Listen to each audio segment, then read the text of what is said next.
En el Colegio La Devesa los videojuegos son una herramienta esencial para evitar el sedentarismo.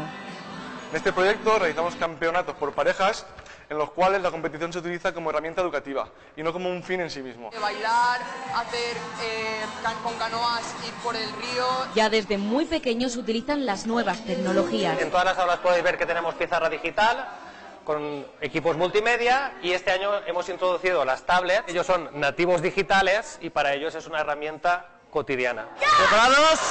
¡Ya! Bueno, lo que hemos hecho es explicarles una prueba de la gincana que hemos preparado, acuática, porque creemos que es importantísima la natación para ellos.